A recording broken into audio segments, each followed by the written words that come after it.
Have you ever wondered why today's bench players make more than superstars did in their prime?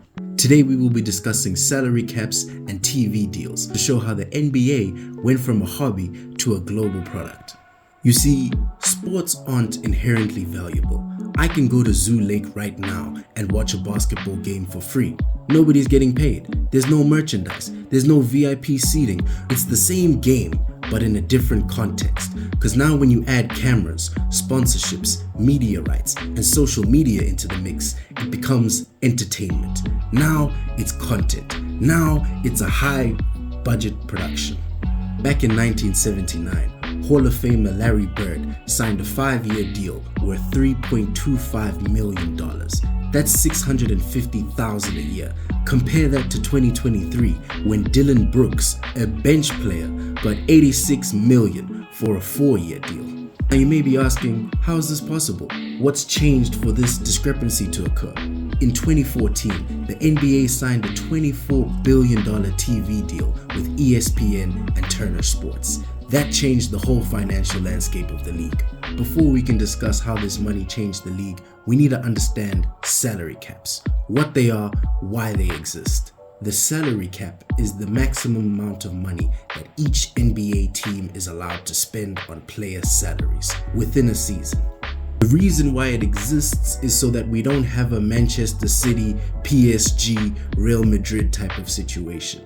It's a measure to keep competition alive so that richer teams do not buy up all the talent. The NBA is focused on keeping these 30 teams here forever. There's no relegation, there's no promotion. If your team does poorly, you get a young superstar. In the Premier League, in football, if you do badly, you get relegated. You make less money. You have to let go of staff. So in theory, the salary cap is there to level the playing field. Now, how is the salary cap decided? The cap isn't a fixed number. It's tied to how much the NBA earns. When TV deals bring in billions, the cap rises. When the league underperforms, the cap shrinks. So when the league makes more money, it's able to distribute that money to its players, to its staff. The next time you hear someone complaining and saying that a bench player is overpaid, remind him that it's not just about skill or individual performance. It's about the overall product of the league. So when the salary cap increases, so do the max contracts. In 2003, LeBron James made $4 million as a rookie.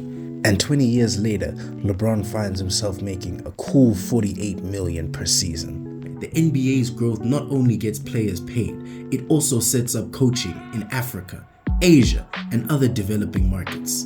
The NBA's billion-dollar TV deals didn't just change how much players got paid.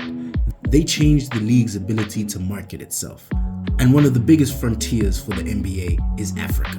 In 2010, the league began getting active in Africa, opening up its first offices in Johannesburg. And by 2017, they were able to launch the Youth Academy.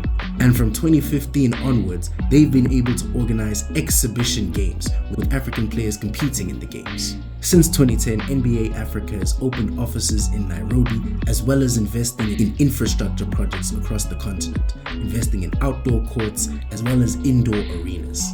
Now, how does this help the league? First of all, new eyeballs equals new monetization opportunities. It means more subscribers, more people buying the jerseys, more people tuning into the game, making posts about the players on YouTube. So when the NBA grows in Africa, they're not just growing basketball, they're building a global lifestyle brand. As more and more people start wearing the merchandise, basketball becomes part of youth identity, and local tournaments have opportunities to get players into the actual NBA itself. It's not just sports anymore. Now it's marketing, now it's culture, now it's commerce, all wrapped up into one. So as the NBA goes global, not only do they develop their talent pipeline, they also reach itinerary status when people look forward to coming to their country just to watch an NBA game. The NBA is no longer just available on cable. Now it has League Pass subscriptions, YouTube highlights, TikTok Reels, and global deals in China, Europe, and Africa.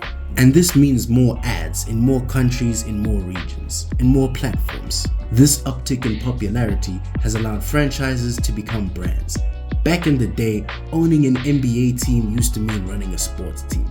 But nowadays, you're managing a media brand with real estate, fashion, e-commerce, and sponsorship arms. So when we ask, why do bench players earn more than NBA legends, we're really asking, how did a league turn televised basketball into a $100 billion global machine?